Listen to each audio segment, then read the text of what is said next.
नमस्कार दोस्तों, स्वागत है आप सभी का आज के मुख्य समाचार के इस वीडियो में, जहां हम आपके लिए हर दिन लेकर आते हैं देश और दुनिया की तमाम बड़ी खबरें। एक एक करके सभी बड़ी खबरों के बारे में आपको सटीक जानकारी देंगे। बस आप इस वीडियो के साथ अंत तक बने रहें। साथ ही आपसे एक छोटी सी रिक्वेस्ट है कि मुझे इस वीडियो को बनाने में बहुत मेहनत लगती है, तो इस मेहनत के लिए वीडियो पर एक लाइक जरूर कीजिएगा। साथ ही वीडियो के नीचे दिए गए इस लाल बटन को दबाकर चैनल को सब्सक्राइब कीजिए और इस घंटी को भी दबाइए, ताकि आपको दिन भर की बड़ी खबरों की जानकारी लगातार मिलती रहे। तो चलिए दोस्तों, एक एक करके सभी बड़ी खबरों के बारे में जान लेते हैं। तो दोस्तों, आज की पहली बड़ी खबर की अपडेट की बात करें तो घर गाड़ी लेकर निकलने से पहले जान लें सभी नए नियम, जिन्हें तोड़ने पर देना होगा 10,000 रुपए फाइन। जी हां, सरकार ने यातायात नियमों की कड़ाई से पालन कराने का निर्देश संबंधित अधिकारियों को दिया है। इसके लिए सरकार के कई नए रूल्स भी बनाए हैं, जो मोटर वाहन अधिनियम के अनुरूप हैं। सरकार ने नए रूल्स में यातायात नियमों के उल्लंघन को रोकने के लिए राज्य में नया यातायात जुर्माना लागू किया है। साथ ही अधिकारियों को स्पष्ट तौर पर कहा है कि वाहन चलाते समय टोबैको खाकर थूकने, ड्राइविंग करते समय सीट बेल्ट न पहनने या नशे में गाड़ी चलाने पर दंड के तौर पर भारी जुर्माना वसूला जाए। जाने कौन से नियम तोड़ने पर कितना जुर्माना देना पड़ सकता है आपको। सरकार ने नए नियमों में कहा है कि सड़कों पर तंबाकू खाकर थूकने पर आपको 1,000 रुपए तक का चालान देना पड़ सकता है। गाड़ी में बैठे बच्चों के सीट बेल्ट नहीं पहनने पर 1,000 रुपए, बिना हेलमेट के 2 पहिया वाहन चलाने पर भी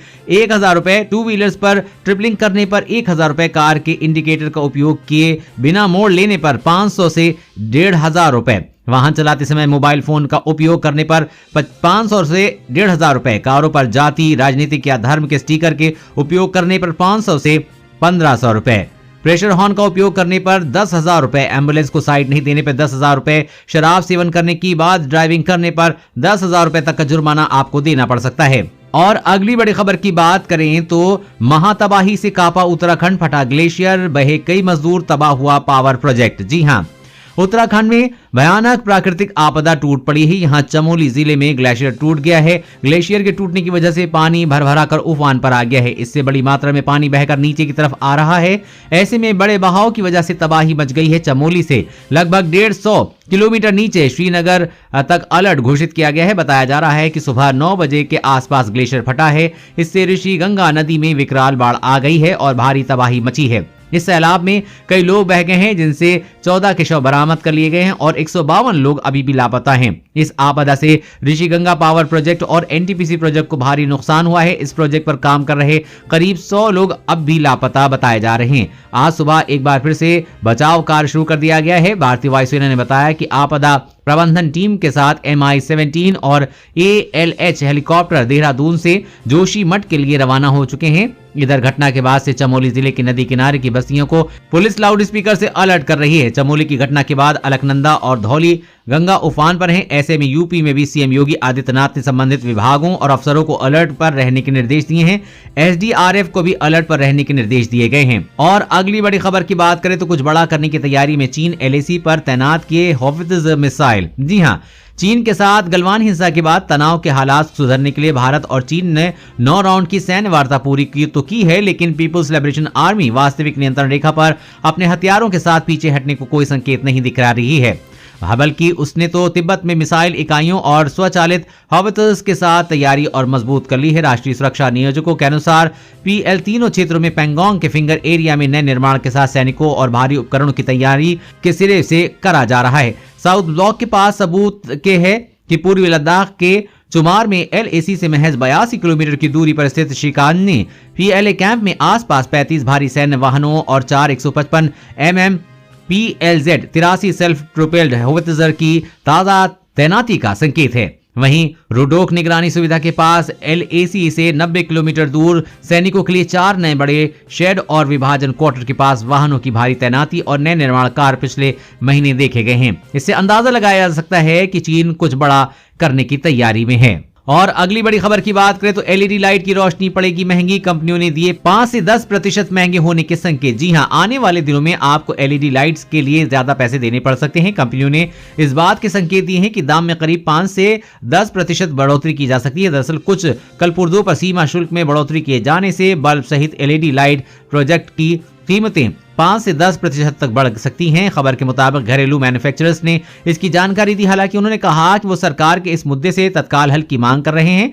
एल्कोमा के अध्यक्ष सुमित जोशी ने कहा कि सरकार के LED लाइट प्रोडक्ट्स के मैन्युफैक्चरिंग के लिए इनपुट और कलपुर्जों पर शुल्क बढ़ाने के फैसले से स्थानीय रूप से बनी लाइट प्रोडक्ट्स के लिए कम समय में मूल्य बढ़ोतरी होगी। ऐसा इसलिए है क्योंकि अभी भारत में लोकल फैक्ट्रीज की कमी के चलते करीब अभी इलेक्ट्रिक डिवाइस का इंपोर्ट किया जाता है और इसीलिए एलईडी लाइट्स अभी भी 10% बढ़ सकती हैं। और अगली बड़ी खबर की बात करें तो हाईवे पर हादसा होते ही एम्बुलेंस को हो जाएगी खबर, बनेगा ऐसा हाईटेक सिस्टम। जी हां, सड़क हादसा होते कि तुरंत घायलों को इलाज मिले, इसके लिए सड़क परिवहन और राजमार्ग मंत्रालय एक अहम योजना पर काम कर रहा है। ऐसी तकनीकी व्यवस्था करने की तैयारी की जा रही है कि राष्ट्रीय राजमार्गों पर सड़क हादसा होते ही तुरंत एम्बुलेंस और पुलिस को खबर हो जाएगी। जीपीएस सिस्टम के लैस एम्बुलेंस की व्यवस्था होगी। इसी तरह सड़क हादसे को रोकने की दिशा में भी मंत्रालय कई नई योजनाओं पर भी स्वयं कार्य कर रहा है। केंद्रीय सड़क परिवहन एवं राजमार्ग मंत्री ने बताया कि रोड सेफ्टी की दिशा में इमरजेंसी रिस्पांस मैकेनिज्म पर काम चल रहा है। Ambulance, police control room, hospital सभी के एक नेटवर्क से जुड़ने की सड़क हादसे के शिकार लोगों को तुरंत इलाज मिलना संभव होगा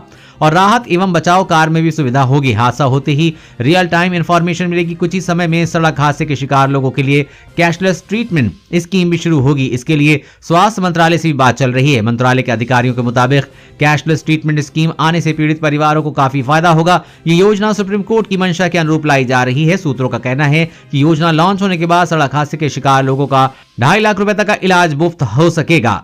और अगली बड़ी खबर की बात करें तो चमोली हादसा 8 महीने पहले ही वैज्ञानिकों को कर दिया था आगाह, फिर भी नहीं संभले और वही हुआ। जी हां, उत्तराखंड के चमोली जिले में ग्लेशियर फटने से कल तबाही मच गई।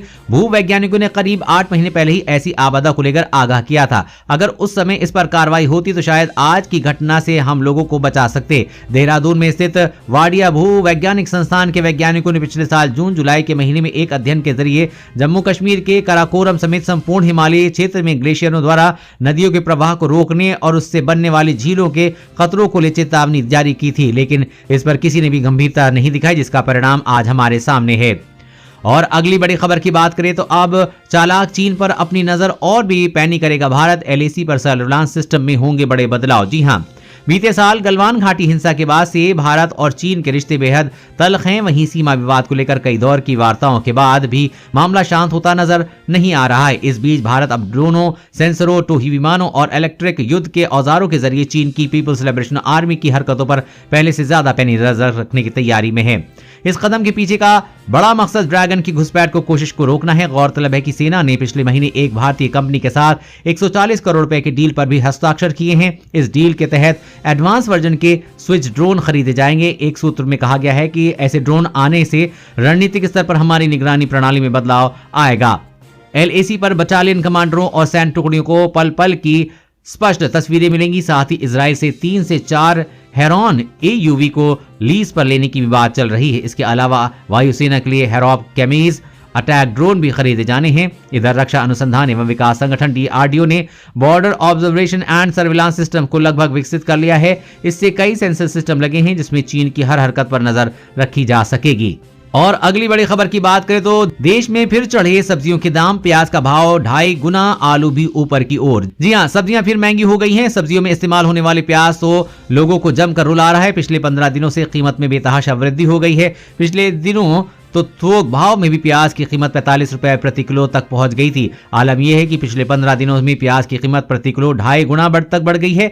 20 रुपए प्रति किलो बिकने वाला प्याज इन दोनों फुटकर बाजारों में 50 से 60 रुपए प्रति किलो बिक रहा है। प्याज की बढ़ती कीमतों ने आम आदमी की मुश्किलें बढ़ा दी हैं। प्याज के साथ ही आलू के भाव भी बढ़े हुए हैं, जबकि थोक भाव में आलू की कीमत में भारी गिरावट है। आजादपुर मंडी में महज 6 से 7 रुपया प्रति किलो आलू बिक रहा है, जबकि ये खुदरा बाजार में आते ही 20 रुपए प्रति किलो तक पहुंच जा रहा है। उधर आलू प्याज के साथ ही मटर, गोभी, मूली, गाजर का भाव भी फुटकर बाजार में कम नहीं हो रहा है। पिछले एक हफ्ते से 10 से 20% तक भाव में उछाल देखने को मिल रहा है, जिससे आम आदमी की परेशानी बढ़ गई है। और अगली बड़ी खबर की बात करें तो कोरोना काल में जिस कंपनी ने निकाला वो बुलाकर नौकरी देगी, सरकार ने किया ये ऐलान। जी हां, कोरोना महामारी पूरी दुनिया के लिए तबाही बनकर आई है। देश दुनिया की अर्थव्यवस्था इससे तबाह हो गई है। इस दौरान न जाने कितने लोगों के काम धंधे ठप हो गए हैं, कितनों की नौकरी चली गई है और न जाने कितनों अपनी जान गंवानी पड़ी है। अब हालात सामान्य हो चले हैं, अर्थव्यवस्था पटरी पर लौट रही है। ऐसे में उन लोगों के बारे में भी ख्याल किया जा रहा है जिनकी नौकरी कोरोना काल में चली गई थी। सरकार ने निजी कंपनियों को ऑफर दिया है कि अगर कोई भी कंपनी कोरोना काल में निकाले गए कर्मचारियों को जून 2021 से पहले वापस काम पर रख लेती है तो अगले 2 साल तक उनका पीएफ सरकार भरेगी। भारतीय अर्थव्यवस्था की निगरानी केंद्र के मुताबिक कोरोना काल में भारत में बड़े पैमाने पर लोग बेरोजगार हुए थे। पिछले साल अप्रैल से अगस्त के दौरान 21 मिलियन यानी कि 2.1 करोड़ लोगों ने अपनी नौकरी से हाथ धोना पड़ा था। इसलिए सरकार ने अब ये बड़ा कदम उठाया है जिससे लाखों लोगों को फायदा होगा। और अगली बड़ी खबर की बात करें तो जल्द ही जानवरों के साथ क्रूरता करने पर लगेगा 75,000 रुपए का जुर्माना और 5 साल की हो सकती है जेल। जी हां, जल्द ही जानवरों को घायल करने या मारने वाला 50 रुपए का जुर्माना भरकर भाग नहीं सकता है। सरकार ने 60 साल पुराने पीसीए कानून में संशोधन के लिए एक मसौदा तैयार किया। इससे किसी व्यक्ति या संगठन के कार्य से पशु की मृत्यु होने पर जुर्माना 75,000 रुपए या पशु की लागत की 3 गुना करने का प्रस्ताव किया गया। इसके अलावा 5 साल तक की सजा या दोनों का प्रस्ताव किया गया है। मसौदे में 3 श्रेणियों में अपराधों का प्रस्ताव किया गया है। इसमें मामूली चोट, बड़ी चोट जो स्थायी विकलांगता का कारण बनती है और क्रूर अभ्यास के कारण पशु की मृत्यु शामिल है। मसौदे के तहत विभिन्न अपराधों के लिए 750 रुपए से लेकर 75,000 रुपए तक के जुर्माने और 5 साल तक की जेल की सजा का प्रावधान किया गया है। अभी मौजूदा कानून में किसी भी जानवर की पिटाई, लात मारना, यातना देना, भूखा रखना, ओवरलोडिंग यानी कि अधिक सामान लादना, ओवरराइड कराना और किसी को मारना जैसे क्रूरता के किसी भी कार्य के लिए 10 से 50 रुपए के बीच का जुर्माना लगाया जाता है। लेकिन अब मोदी सरकार इससे बड़ा बदलाव कर रही है जिसके तहत अब जानवरों के साथ क्रूरता करने वालों पर 75,000 रुपए का जुर्माना और 5 साल तक की जेल की सजा का प्रावधान कर रही है। दोस्तों, आज की खबरों में बस इतना ही। इसी तरह हर रोज काम की खबरों को जानने के लिए आप हमेशा हमारे साथ जुड़े रहें। हमारे साथ जुड़ने के लिए वीडियो के नीचे दिए गए इस लाल बटन को दबाएं और साथ ही इस घंटी को भी दबाइए ताकि आपको हर खबर की सटीक जानकारी मिल सके।